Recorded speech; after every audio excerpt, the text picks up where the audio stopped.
So good afternoon, everyone, and welcome to today's webinar hosted by Prestige Institute of Management and Research, Indore.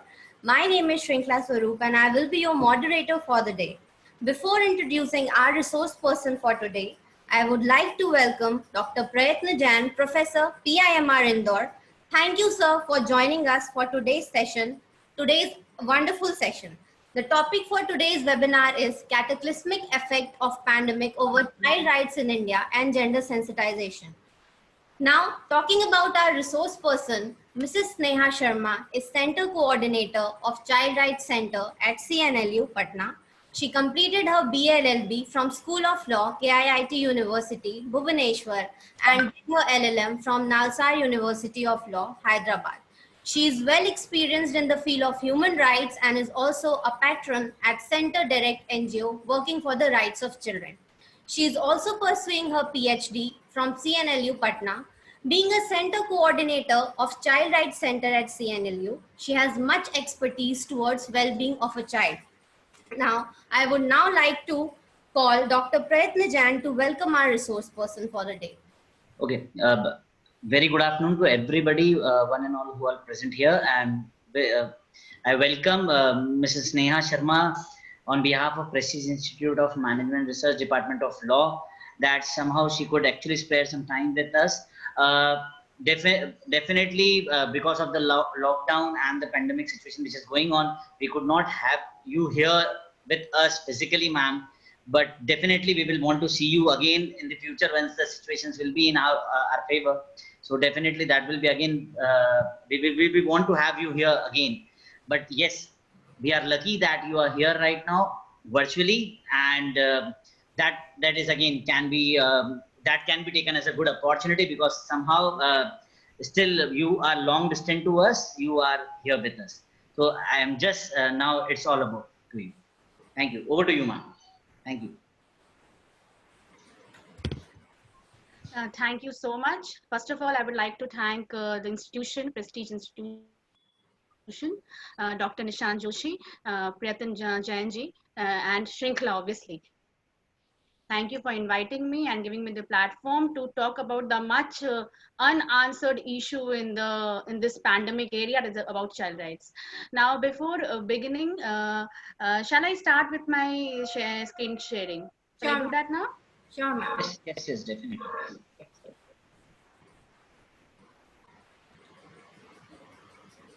Is my screen visible? Yes, ma'am. Now? Yes, ma'am. Yes. Okay. Now, I am Sneha. I am pursuing my PhD from Chanakya National University, Patna. I am presently Child Rights Center coordinator, and I'm working over the multiple issues relating to child, that is child labor, child trafficking, advocacy programs, sensitizing the different stakeholders like judges, advocates, civil society organization people, and at different level we are working with grassroots people who are working for the cause. Now, in today's world, we all know what is the condition right now. It is the pandemic all over the world. And in this COVID-19, the people are getting affected by this COVID-19. And not only the people, but different sectors like economy has been shattered because of this whole pandemic. Now, coming down to the topic which I am going to address today, it is the effect of pandemic over child rights in India. Now, coming down to my topic, so first of all, I would like to mention Antonio Guterres' tweet. He is the Secretary General of United Nations.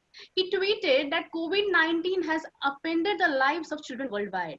With many children in jeopardy, he appealed to leaders at all levels to do everything in their power to cushion the impact of the pandemic and protect our children. Now, the point is, we are talking about the economy, we are talking about everything, we are talking about migrant workers, we are talking about each and every sector of the people, but the less talk is done regarding child rights, regarding the children. So the COVID-19 is a health crisis that risks evolving into a broadly the child right crisis. The socioeconomic impact of the virus is potentially catastrophic for many children. Millions of children will likely drop out to the school altogether. And we have seen in the news also that how migrant laborers children, they are coming back to their hometown on their foot, on their cycle. You have read the story of Jyoti from Bihar. She has ridden the bicycle from so many kilometers to her hometown.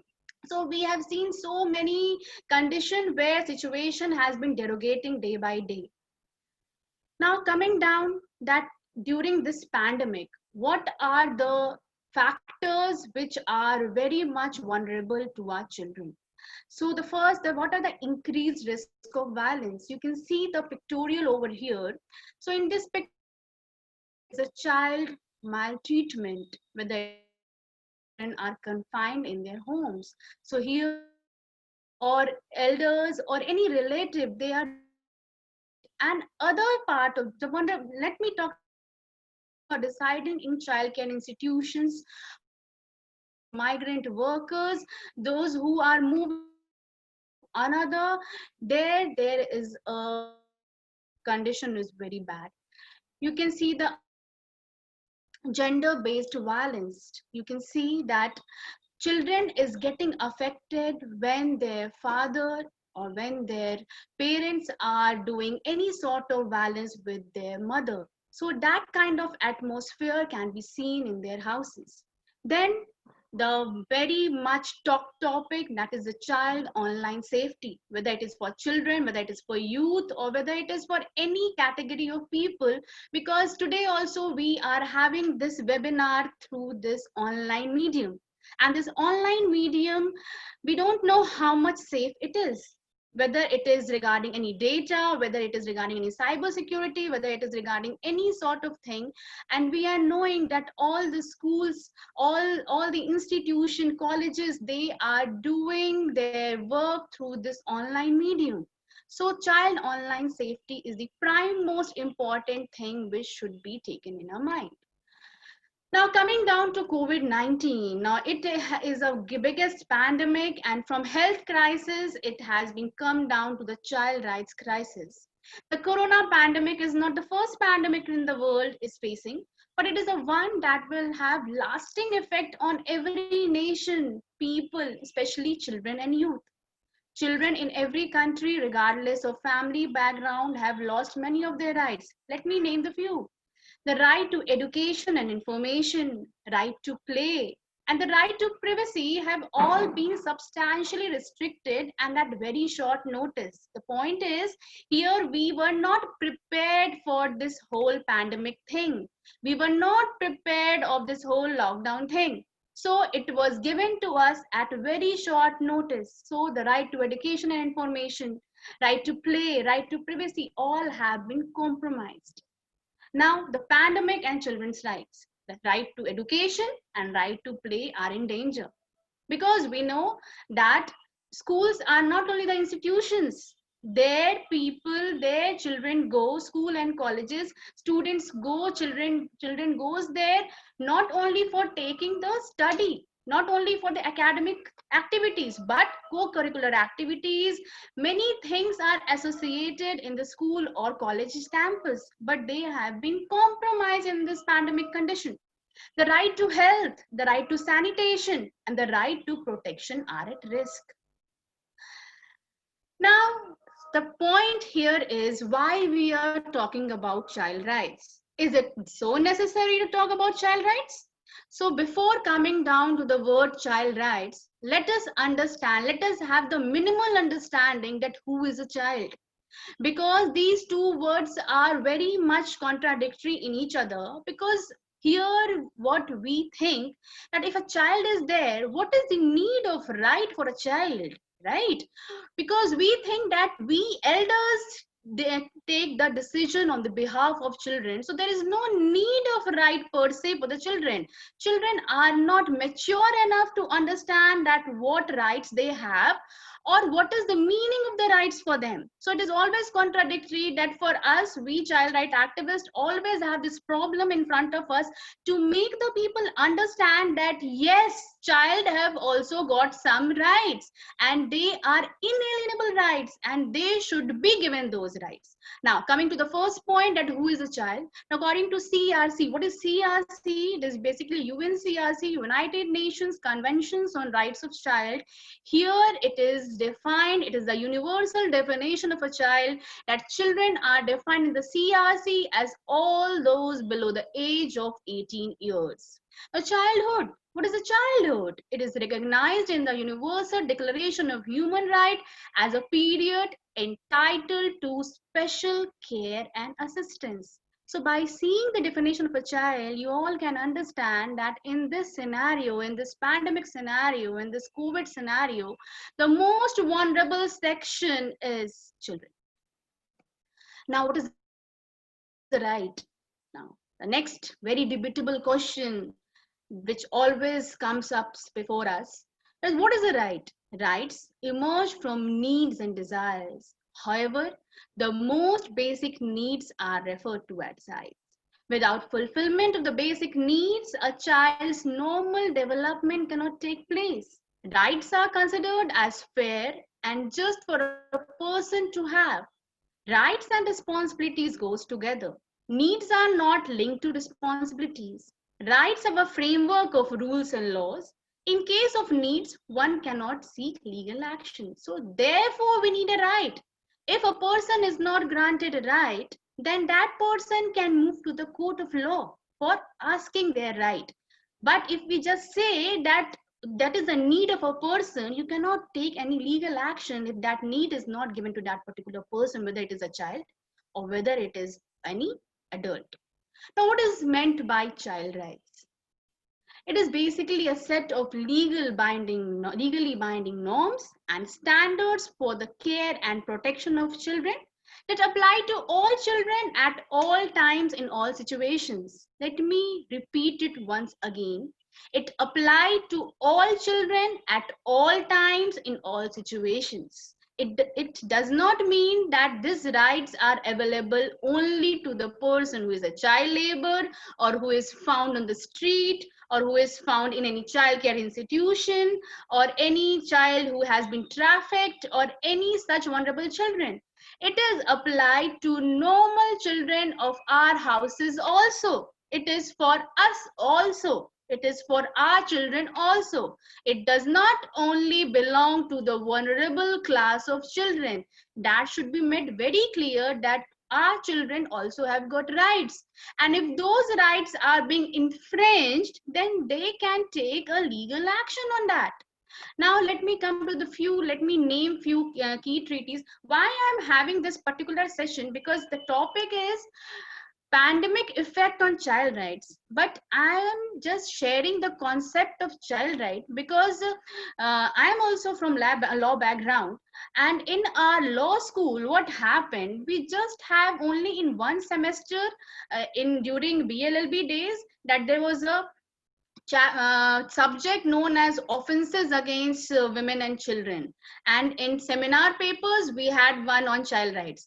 So basically in our law schools we have never given a chance to study at length regarding child right, because there we are more attracted towards commercial laws, we are more attracted towards substantial laws, and there are many things we are more attracted. Okay, fine, IPR is there, company law is there, we are more inclined because in our mind we have somewhere that we have to take placements. So basically in that line, the issue like child rights, women rights, they have been like we ignore them because that is not a useful thing for us. Okay, fine, we'll have a limited knowledge regarding this. Okay, fine, we have this child rights, okay, we have different acts like JJ Act, we have POXO Act, but we don't give more attention or we don't give more importance to the subject like child rights.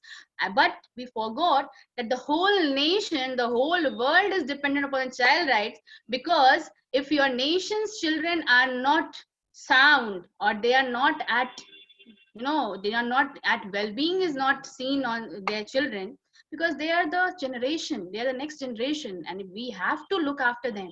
So that is the basic thing which why I am taking this topic over here.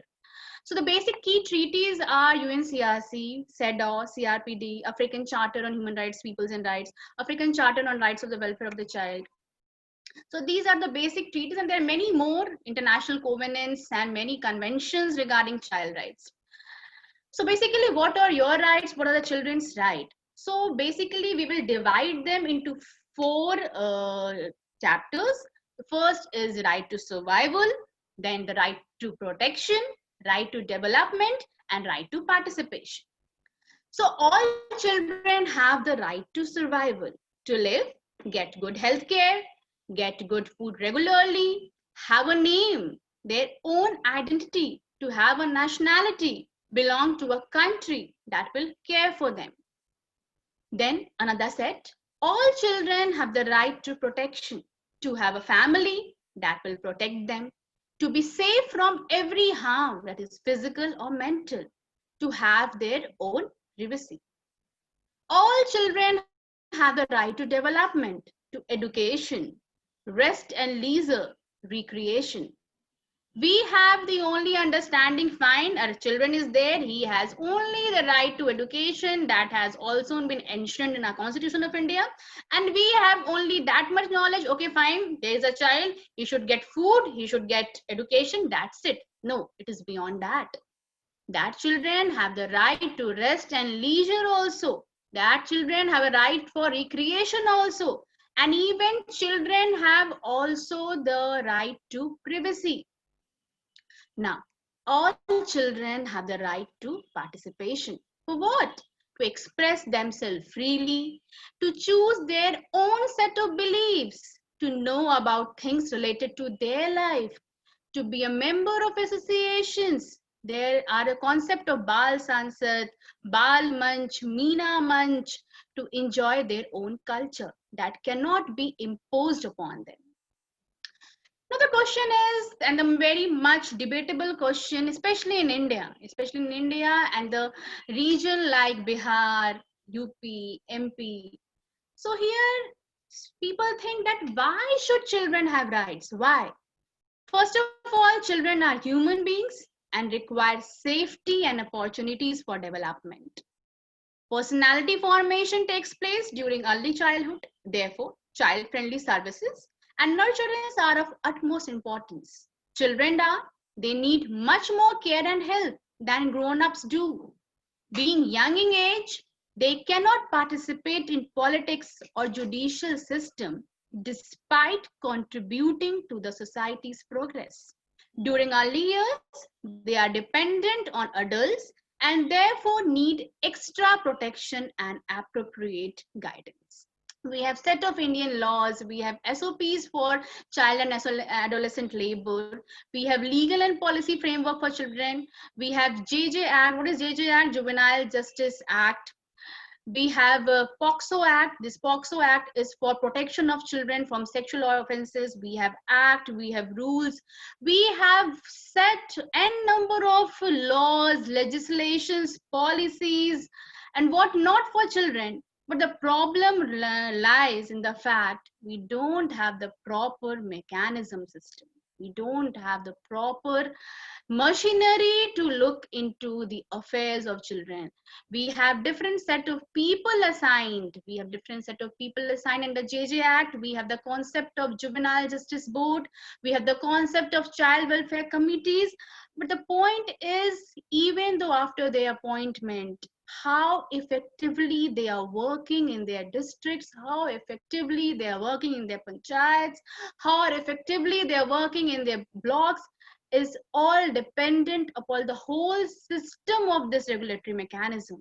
We have different acts regarding trafficking also. You people must be aware that women and children are the vulnerable sector and they are very much prone to the trafficking. What is trafficking? It is मानव व्यापार.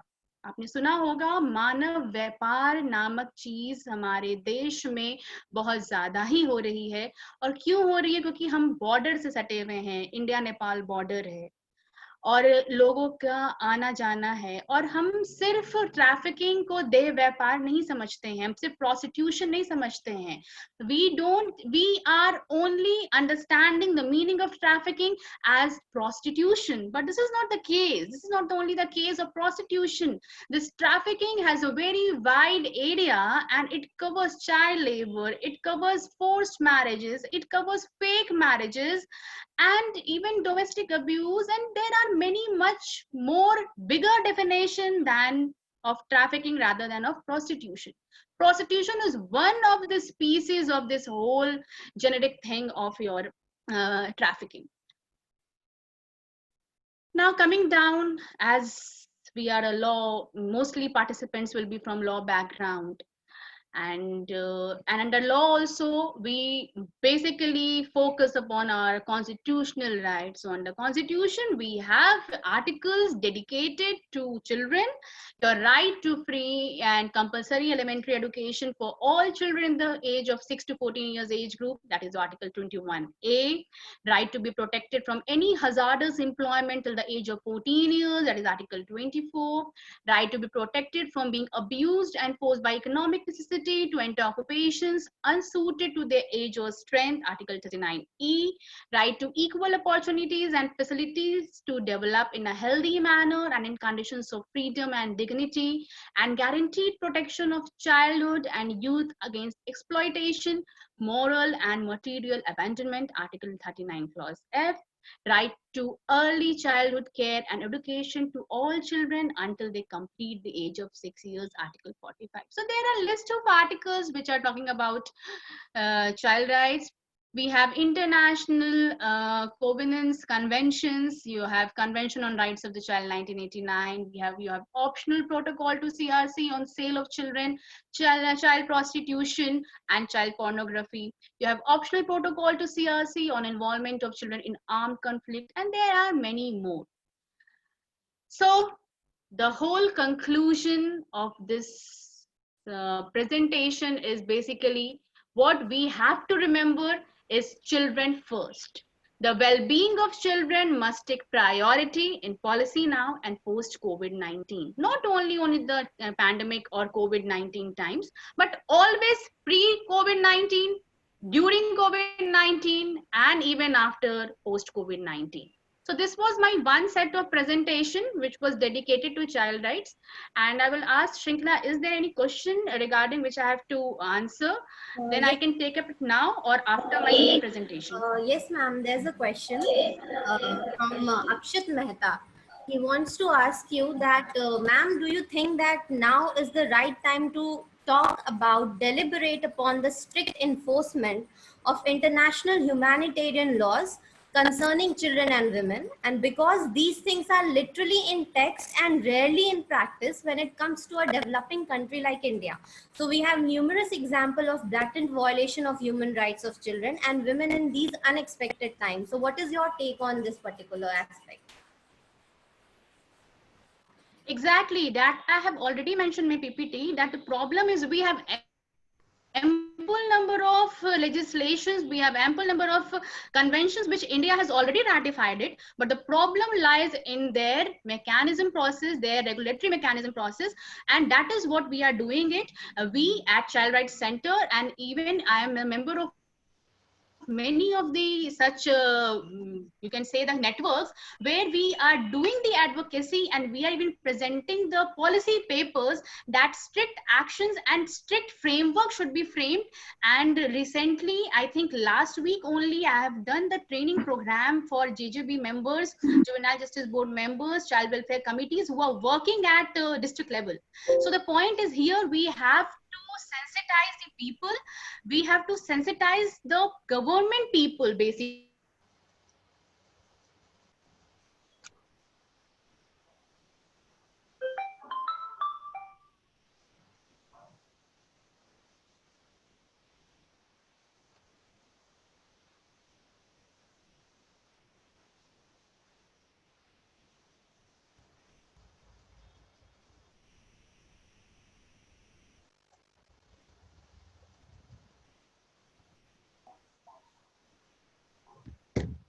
There is some technical issues at Sneha.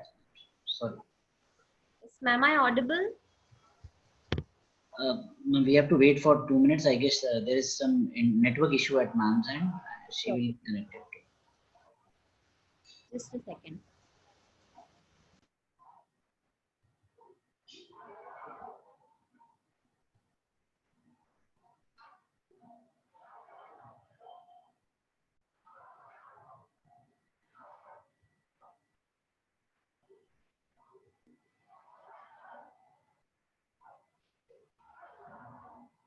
I request everybody, all the audience, all the people in the audience, if they want to ask something, they can just enter that into the chat box. We will try to address all the questions which are served from your side.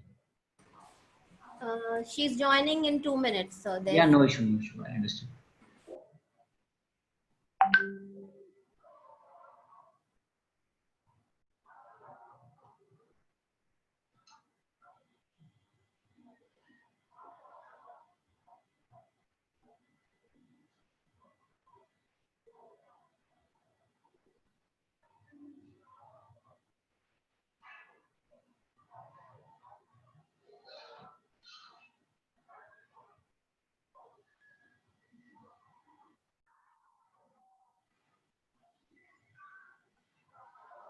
Yeah, so ma'am is here with us again. Okay. Yeah, there was a network problem. Okay. So, ma'am, the another question which a student wants to ask is that, firstly, she's saying that it is a very insightful session. So, she wants to ask your views about the children involved in entertainment industry and the vulnerability they face. So, what is your take on this issue? It is a very much good question, and let me tell you, I have done my specialization in IPR. So my topic of dissertation was character merchandising. So this was the question which I have done the research question on this topic, that the children who are involved in entertainment industry, the branding part or the brand endorsement part which they are doing, and they are also facing a lot of issues. So when they enter into any contract, I'm just telling you the legality part. When any children enter into a contract, first of all, you must be knowing, being a law student, that a minor cannot enter into a contract, right? So basically the adult or their parents enter into the contract on their behalf. So there we have different clauses, that whenever any children is entering into entertainment industry, so first of all, talking about their rights regarding educational rights which are being hampered. Obviously they enter at very lowest age, so their educational rights going to school are being hampered. But the point here is, in different clauses in their contract, it is mentioned that they have to undertake those education, and that will be not hampered because of the schedules of the serials or anything what they are doing it. So that is there in the contract, they adhere by it, both the parties adhere by it. Secondly, regarding their protection, yes, they have the right, if they face any such problem and if they want to raise an issue. Let me tell you, in every state, in every district, you have this child line.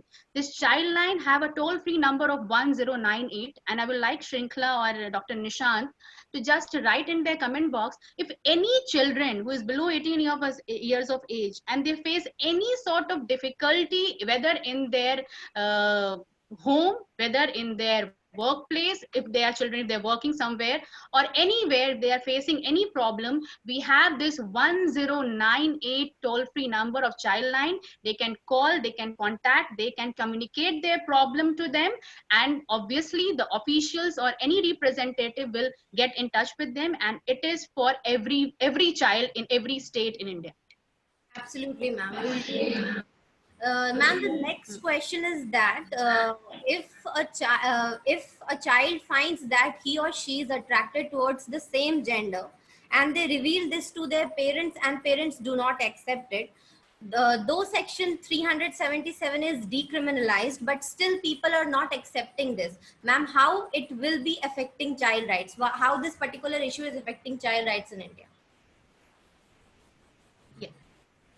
So when I talked about right to survive, the 4 pillars which I talked about, right to survival, right to development, right to protection, and right to participation, every child has the right of accepting any views what they are. I have already mentioned in my PPT also, they have their right. And time and again, I will tell you, if any of their right has been infringed. So first of all, their first person, I will give you the list of person to whom they can address if the problem is not resolved in the house. So let me tell you, it is a very big challenge, especially in India, that people are not that mature enough, or not even, you can say, are open to accept that their children are of they are of gay or of lesbian nature. They are not able to understand this fact, and they are very much into a dilemma that what society will say regarding their children's choices. So it is much let me ask you whether you are talking about below 18 years or above 18 years. In both the cases, we have choices, rights. If they are above 18 years, no parents can suppress their choice of belief. And below 18 years, even though parents cannot suppress their children's choice of beliefs, but what children can do, or what we can do as the stakeholders upholding the rights of child, we can sensitize, we can talk to the parents. And there are many multiple agencies working on this cause also. They can approach, the children can approach them for just sensitizing their parents belief or parents thought. And we have different levels of machinery. I will definitely share some of the few information which you can share further, that if a children faces such problem, to whom they can proceed, or to whom they can file a not complaint sort of, or any of their addresses. There are set of machineries in every state, they can contact them. Okay. So, ma'am, before we proceed to the next section, there are 3 other important questions which student would ask to like to ask. The first one is that we have so many acts for protection of child rights, and some of them are ages old. Then, what stops us, or why the people are not aware about the same? What is the reason behind lack of awareness? Yeah. So let me tell you what we are working from my experience. I am into this field from past 4 years. What problem what we are facing doing the advocacy of child rights, जैसा मैंने आपको पहले भी कहा था कि लोग बच्चे और अधिकार को साथ साथ नहीं ले पाते हैं. ये बहुत बड़ी आयरनी है हमारे इंडिया में, स्पेशली. फॉरेन में ऐसा नहीं है. अगर आपको पता होगा, in foreign what people have, अगर चिल्ड्रन को अगर घर में माँ बाप ने डांटा भी है तो वो एक टोल फ्री नंबर पे कॉल करके पुलिस को बुला लेते हैं. So the point is here, हमें ऐसा लगता है कि अच्छा माँ बाप के अगेंस्ट जाएगा बच्चा, किसी को कंप्लेन करेगा. तो ये मेंटालिटी जब तक होगी, हम ये चीज एक्सेप्ट कर नहीं पाएंगे. और जहां तक एडवोकेसी की बात है, we are working, child rights activist are working on this cause only. और हम अपने तरफ से पूरी प्रयास करते हैं कि लोगों को एडवोकेट कर पाए. और दूसरी बात, ये सिर्फ उन लोगों में नहीं है जो पढ़े लिखे नहीं है. Let me tell you Sri Lanka, the challenges, we are working with every sector. और जितने पढ़े लिखे लोग हैं, उतनी दिक्कत उनमें आती है एक बच्चों के अधिकार को मानने के लिए. एक बहुत एक मैं बस शेयर करना चाहूंगी, मेरा खुद का एग्जाम वो रहा है, एक्सपीरियंस रहा है कि वी वर्क विद लेजिस्लेटर्स. ठीक है, we work with MP MLAs. It's so difficult to make them understand the importance of child rights, because I don't want to name anyone. They brutally say that why we focus on child rights, they are not our voters. So just see the mentality that they don't think, okay, fine, they are not your voters now, but maybe after 2 years, 3 years, 4 years, 5 years, they will be your voters, and their parents are your voters.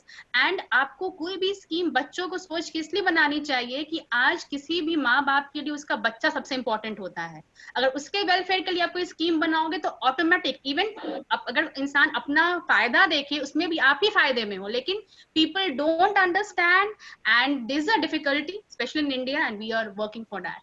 And hope one day there will be a time जहाँ पे लोग child rights को importance देंगे और इसके बारे में समझ रखेंगे.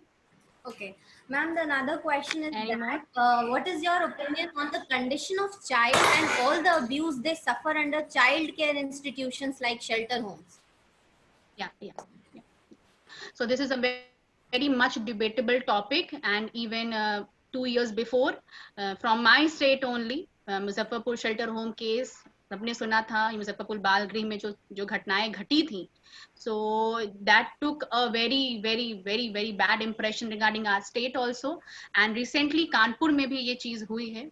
So the point is, first of all, we have different machineries. As I always say you, कि हम काम ही करते हैं उन लोगों के बीच. चाइल्ड केयर इंस्टीट्यूशंस की जो हालत है हमारे देश में, वो यहाँ पे टिप्पणी करने के लिए नहीं है. We are very much aware of that. Now what we can do, what we are doing, let me tell you, we are sensitizing the workers over there who are associated with child care institutions.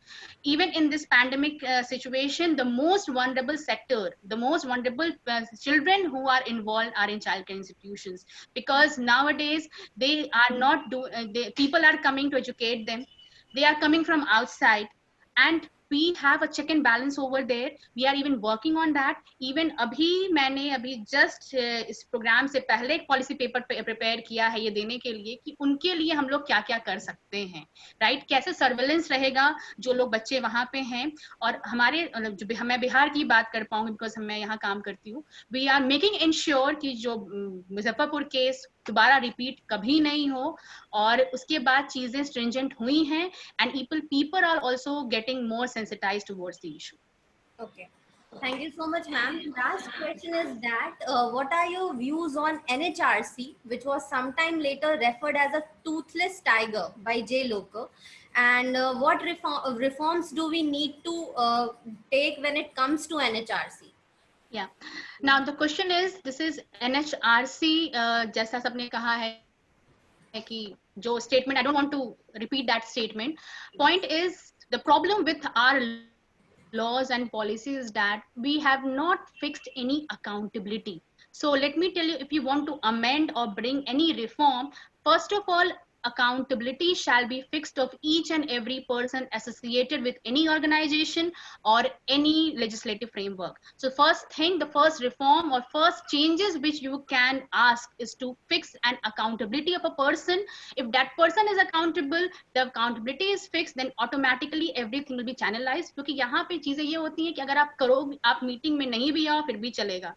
अब आप कोई काम करो फिर भी चलेगा, नहीं करोगे फिर भी चलेगा. तो यहाँ पे ये जब तक, लेट मी टेक हमारा और आपका एग्जांपल, अगर अकाउंटेबिलिटी आज फिक्स हमारी नहीं होती है तो कोई भी काम एज ए चैरिटी मोड में करते हैं. और हमारे यहाँ जो चाइल्ड राइट्स है, ह्यूमन राइट्स है, वुमेन राइट्स है, they are done only on the charity based mode. हम आज भी किसी बच्चे को अगर सोचते हैं चलो इसका कुछ अच्छा कर रहे हैं, अच्छा we are doing charity, no. First of all we should be very clear that it is their right. We are not doing any charity. किसी को दान दक्षिणा दे के हम लोग चैरिटी नहीं कर रहे हैं. यहाँ पे the thing should be, it should be changed from charity based approach to right based approach, and हम लोग को evidence based right advocacy करनी है. इसकी बहुत जरूरत है हमारे देश में. So shall we move to the next presentation? Yes, please move to the next presentation, and we'll take the remaining questions. Shrinkla, there is one question of Diksha I can see. It's a very relevant question. She is asking whether child right is available to a legitimate child. Yes, child right is available to every, मैंने presentation में लिखा है, of every children of every situation. यहाँ कोई discrimination नहीं है. अगर बाल अधिकार है तो अगर वो बच्चा है तो उसके साथ बाल अधिकार है. ये आपको समझ रखनी चाहिए. Absolutely, ma'am. Please move towards your next session, and we'll take the remaining questions after you complete the section. Yeah. Yes. Okay.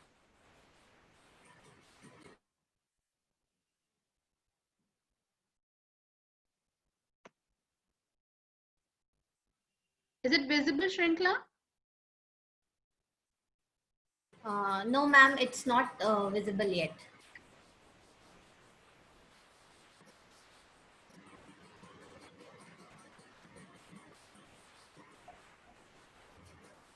You have to stop sharing and then again select the PowerPoint parts in this caring state. So that will be visible.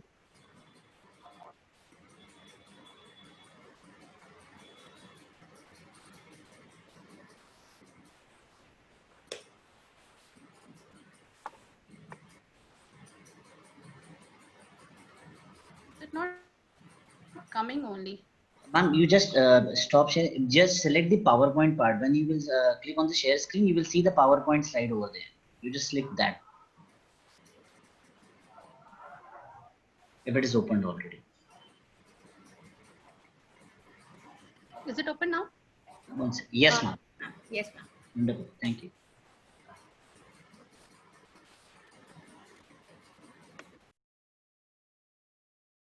Segment of my presentation is gender sensitization, time to change the mindset. So this I used to do at every orientation program of different university. जब भी नया segment आता है, नया semester आता है, so I am always invited to give a talk on gender sensitization. Last year I have done at NIFT.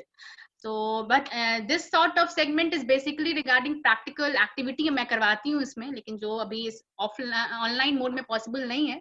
But just I want to make you understand that what is the importance of this gender sensitization, time to change the mindset. Now this gender sensitization. Sensitization means to create awareness, to change the prejudices and discriminative behavior of all the human being toward a well and equal organized behavior to all of the individuals and groups of individuals beyond their background in society. Gender sensitization is about changing behavior and instilling empathy into the views that we hold about our own and the other gender. It helps people in examining their personal attitudes and beliefs and questioning the realities they thought they know. Now let me come, अभी बहुत question भी हुआ है same sex के ऊपर and all. So what is the difference between sex and gender? क्या difference है sex और gender के बीच में? Sex is categorized as a male or a female, and one thing which I have not mentioned, a trans. Gender is masculinity and femininity. Sex is biological. Gender is socially, culturally, and historically determined. Sex is fixed at birth. Gender is learned through socialization. Sex does not change across time or space. Gender varies over time and space. Sex is equally valued. Gender unequally valued because masculinity is the norm. What is the aim of this gender sensitization? It is to make people aware of the power relation between a men and women in the society and to understand the importance of affording women and men equal opportunities and treatment. Now let me talk about gender stereotype. What is a gender stereotype? It is a generalized view or preconception about attributes or characteristics or the roles that are or ought to be possessed by or performed by women and men.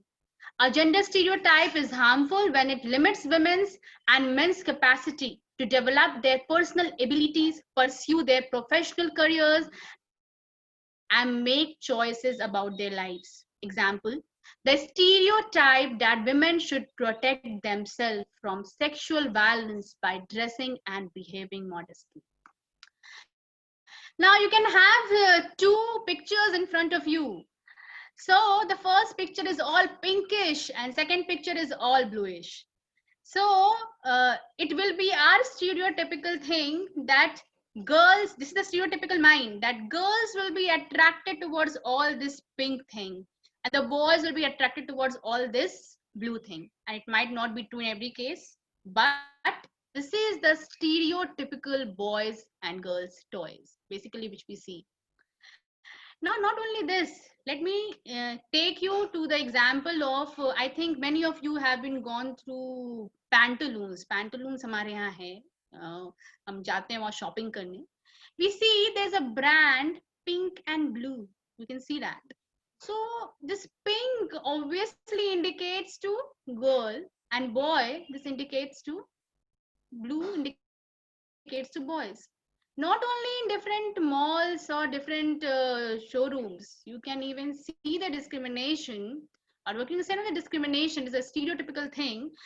Whenever you visit any nursing home, when a child is born, yeah, there you see a sheet. A pink sheet is for a girl child, and a blue sheet is for a boy child. Even on the hands also of the children, the name is tagged. Pink ribbon or pink band is for girl child and blue band or ribbon is for a for a boy child. So these are the stereotypical things which are existing in a society, and we are to be blamed. No one else should be blamed. We are to be blamed for that. As a child, boys wear blue dress and gets toys like guns, superheroes, cars, while the girls are wear pink dress, get toys like cooking sets, dolls, and makeup set like that. This conditioning manipulates young minds into believing that they must act within their given places in the society.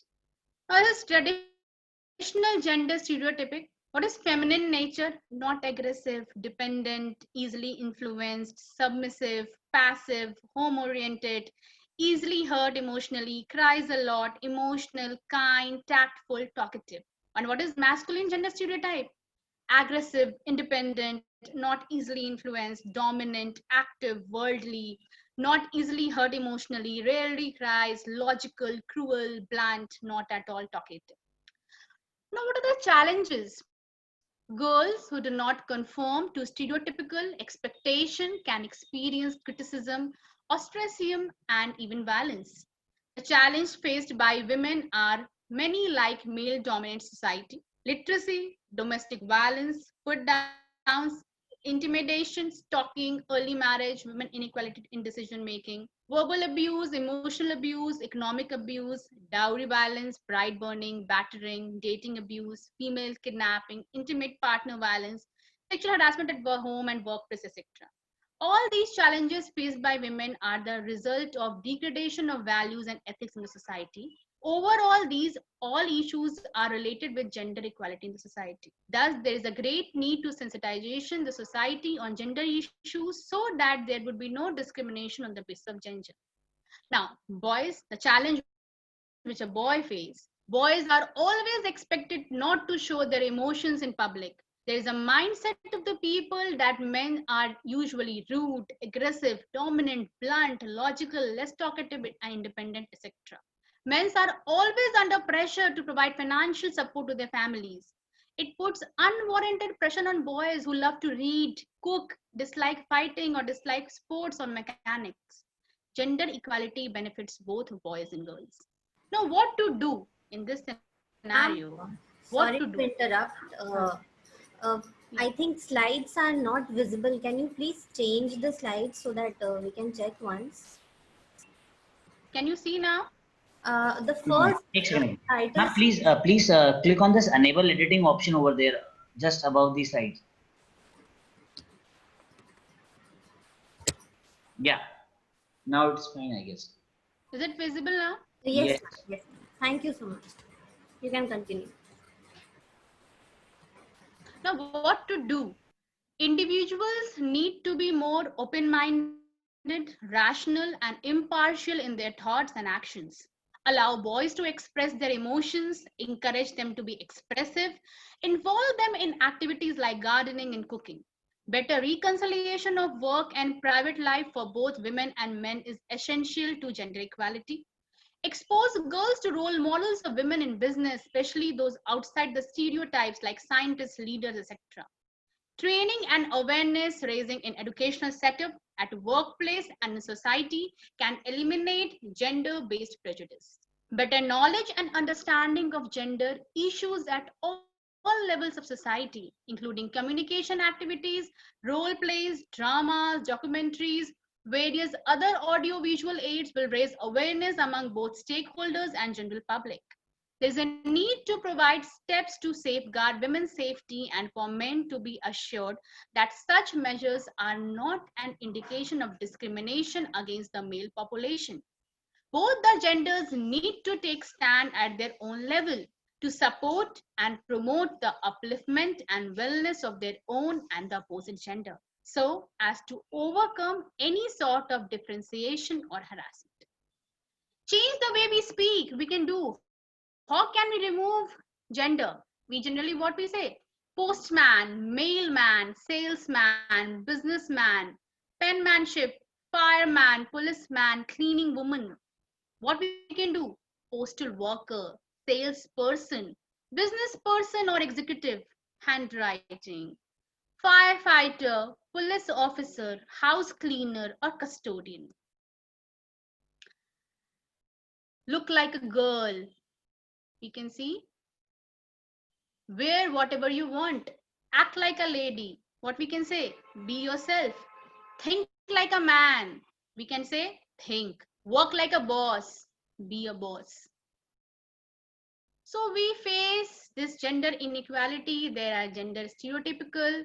There are various data regarding this whole how women feel, how men feel, and there are many more such debates which will go on and on. Now, what is the conclusion of this my whole presentation? If we would have done in the offline mode, I have set of activities which I do with the young people, basically this college going people. There I usually set few activities. I will like say knitting, and I will see that how many men and women are moving towards this knitting activity part. And if I will say cooking, then I will see the ratio that how many men and or boy or girl can move towards cooking activity.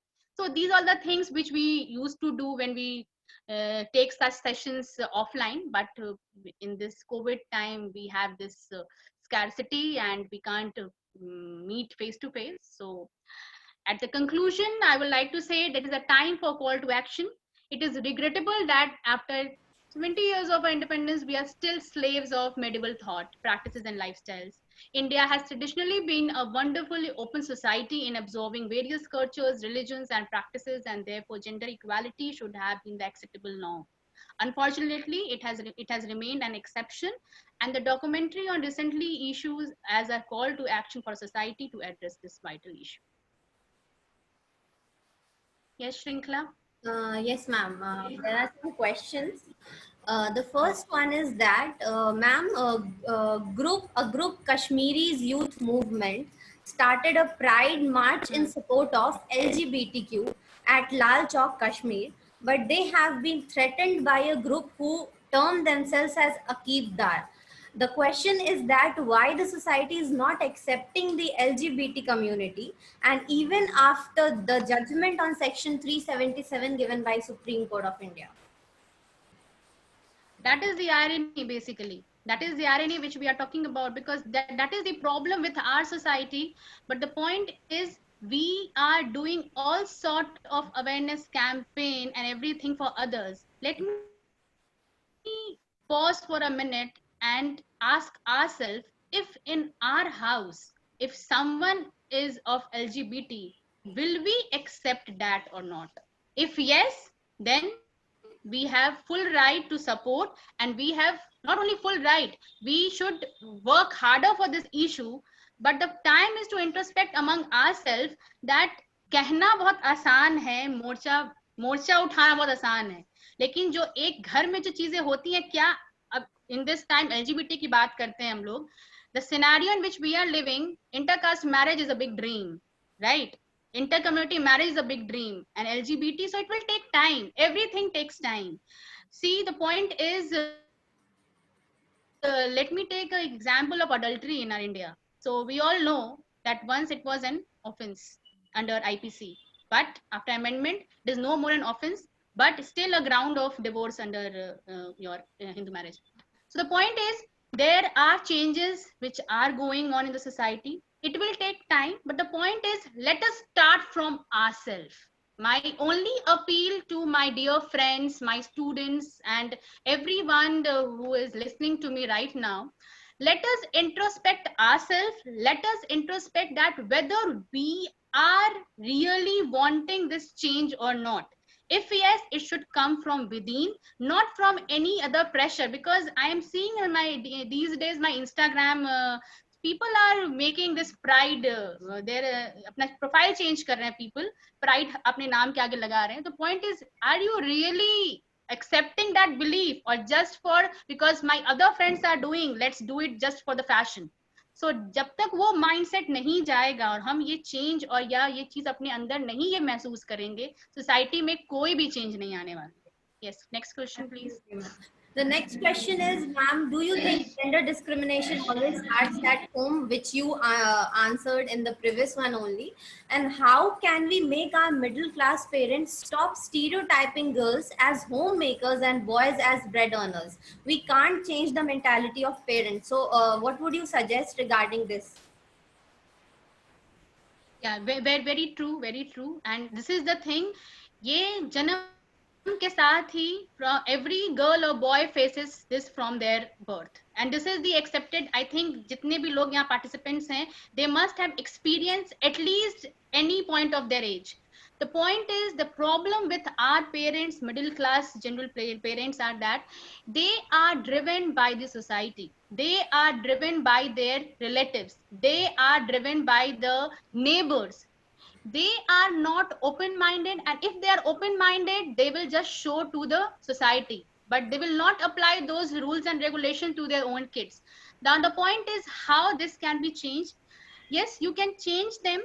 Just a little personal example, you can show them the example. If you know someone of that nature, and you can show some role models in front of them, you can put some examples in front of them and real life stories that, see, mummy and papas, these kids are doing this.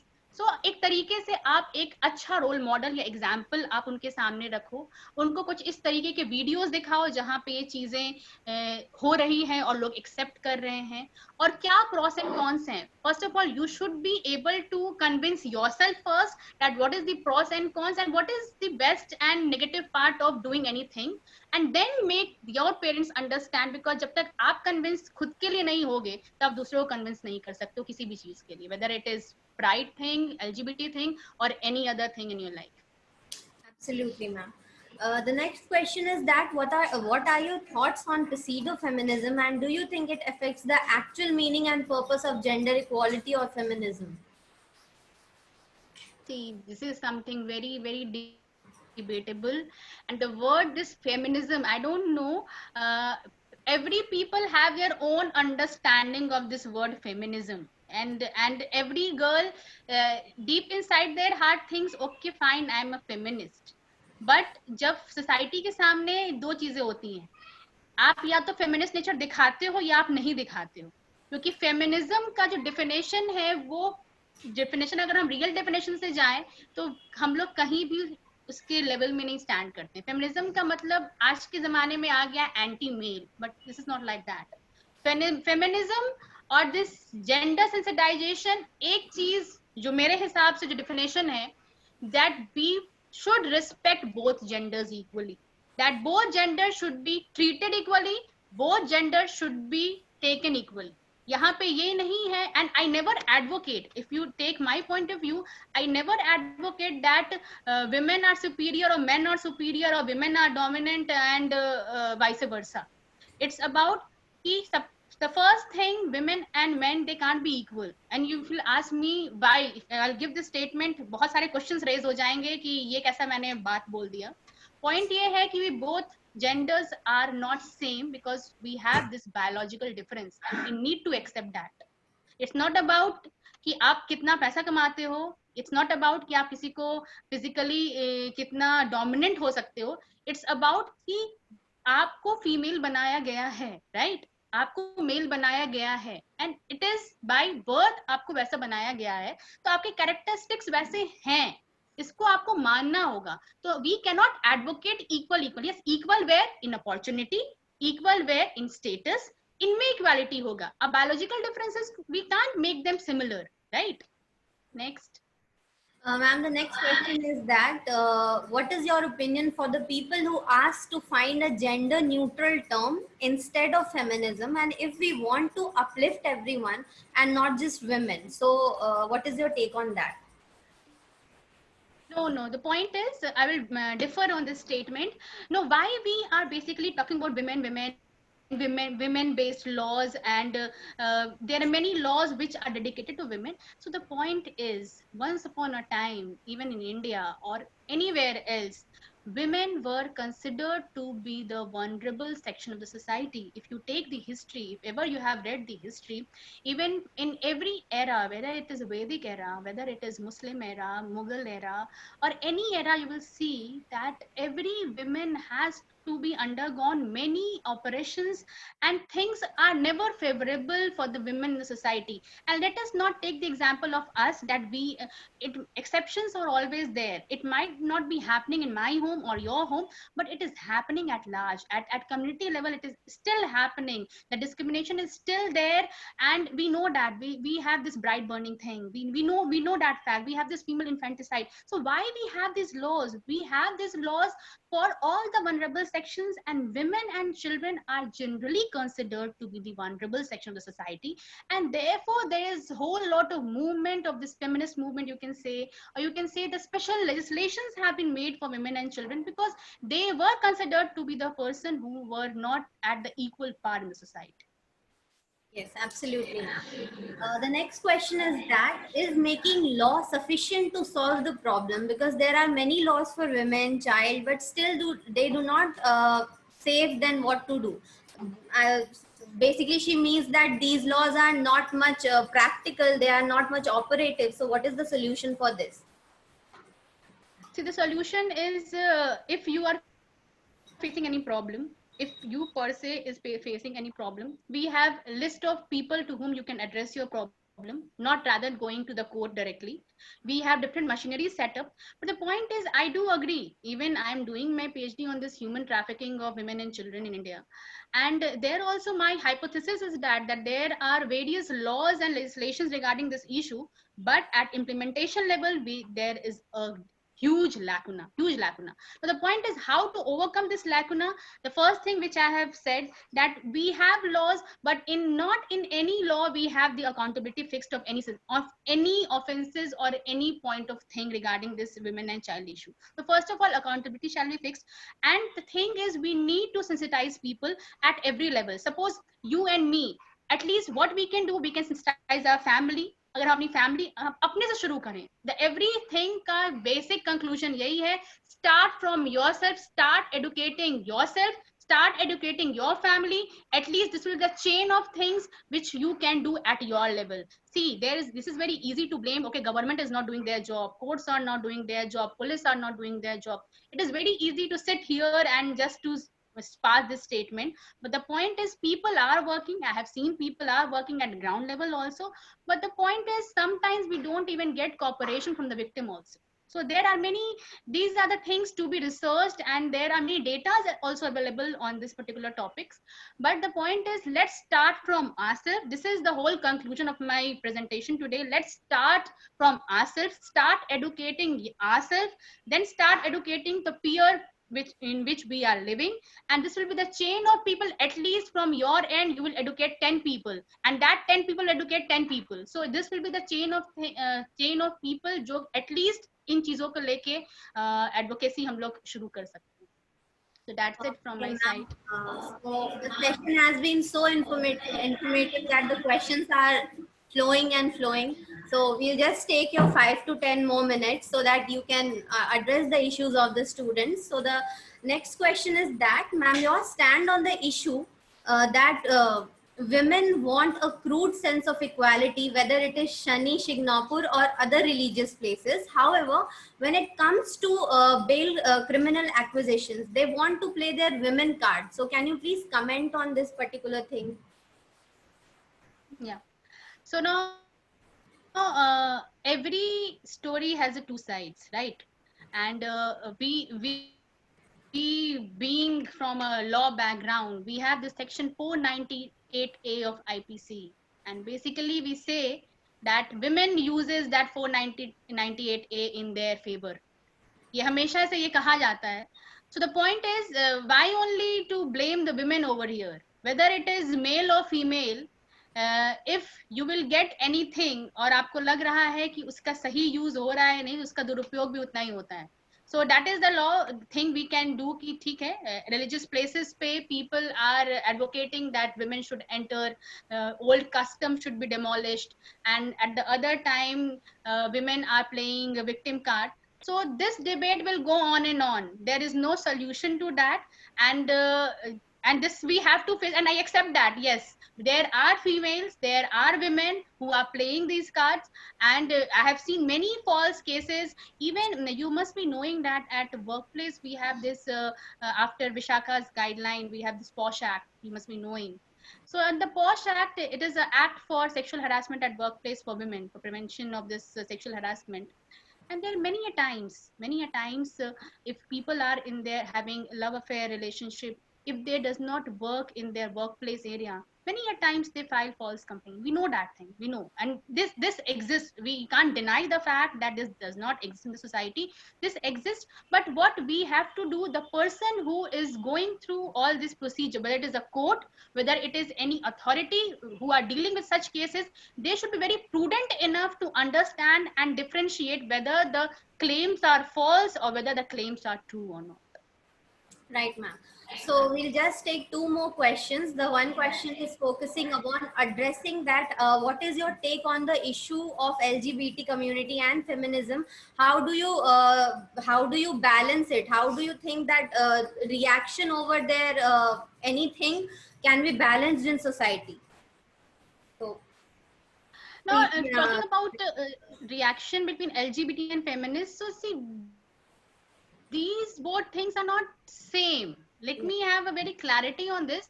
LGBT is something different. Here we are talking about the people who are having the relationship with the same sex.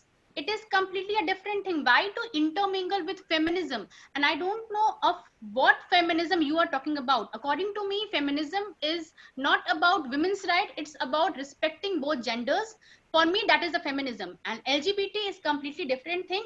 Respecting that whatever the choice of a man or woman of whatever gender they are talking about, let's respect that and let's give them space for carry forward their belief and to live in their own space and their own belief. That is my whole idea about these two issues. Right, ma'am. So the last question is what is your opinion on male members being treated equally? That basically I think the person who is asking the question means to say that are women there are n number of instances where women misuse their rights. So what is your take on that particular aspect, that how male members can be treated equally with respect to women rights? Yeah, that is what I was saying. That is the practical problem. Sometimes in my whole presentation, I have mentioned that thing. Gender sensitization is both for male and female. It is not only that we are saying, okay, women are getting stereotypical, that you have to cook, that you have to clean, you have to see the household chores, but the same applies to male also, because male are more under pressure that they are the bread earners of the family. They get this pressure from the childhood only. Okay, fine, तुमको घर संभालना है, तुमको शादी करके बीवी लेके आना है, तो obviously they are facing much more, I think, the pressure on their head rather than a girl. Because a girl, there is always a thing that girl, in except few, girls are never the sole earners of the family. This is the general norm. We can't deny this fact. But in many households, male are the sole earners of the family. So the point here is we need to balance out this equation. And if some male are facing that problem, I'm very much, it's an ironical thing. We don't have such laws, especially for the male, but we do have civil laws, we do have constitutional rights where you can file complaint if you feel so that there is an inequality, because Article 14 does not talks about female per se, it talks about both the genders. Right, ma'am. So I think we should end the question answer round over here only. Otherwise, they will not stop asking you, because you are giving them so many. Yeah, you said this. It is very interesting topic. Yeah. Ma'am, but I must say it has been an excellent session from your end, actually, and at least I also and I expect that all the attendees of this webinar, they have learned a lot about women and children rights, and we look forward to more collaborations with you in future. Thank you so much for coming over here and sharing your valuable experiences and valuable knowledge throughout the life which you have gained, and thank you very much. So now I would like to call Prayatna sir to give a vote of thanks to ma'am, and then we'll sign off. Yeah, I just take a second. I'm just Okay. First of all, I don't know. Generally, we have a habit that we generally say thanks at the end of the event to the host for the insightful thoughts which generally they share. But today, actually, I am not only saying thank you for that wonderful insights which you have shared with our student and with us, but actually, I am thankful to whatever things you are doing actually at the back end. Generally, we don't realize the kind of efforts which are put in by so many people like you behind the scene. And I can actually in last 1 hour I can really realize the kind of situation you generally face and how you are dealing with all those situations which we as a common people generally don't know. So I'm really thankful to you and your team. In fact, ma'am, you are doing wonderful job for all of us, for our children. Definitely these things cannot be actually being thanked in words, but again I'm trying my level best to do so. Thank you everybody. Thanks to all the people who are attending the this particular webinar. Definitely we will try to have ma'am in future in our campus also to have a one-on-one discussion. In fact, I'm really surprised and I'm really happy that so many people were asking so many questions. In fact, I guess if I'll stretch this talk to 1 more hour, I believe we will have lots and lots of questions over there. So, but again, thank you so much. Thank you so much, everybody. I also like to inform everybody that I have shared one of the feedback form in the chat box. All the people can actually fill this feedback form, and that will be wonderful for us. Thank you so much, everybody. Thank you, Shankla ma'am. Thank you. Thank you so much, ma'am. We look forward to future collaborations with you. So we are officially ending this webinar. Thank you so much for your valuable time and discussion.